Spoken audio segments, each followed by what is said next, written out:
In front of me is Huawei MatePad 12X, and today I would like to show you how you can resize font.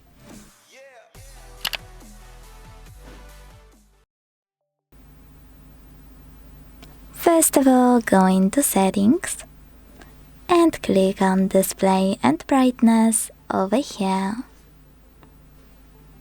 Now select text size and weight and operate this slider under text size to adjust it. You can check out preview at the top. So when I do that and go back, I can see that size of my font has changed. I would recommend to adjust font size on every device you are using, just to make it comfortable for your eyesight. Thanks so much for watching. If you enjoyed this video, leave a like, comment and subscribe. Bye!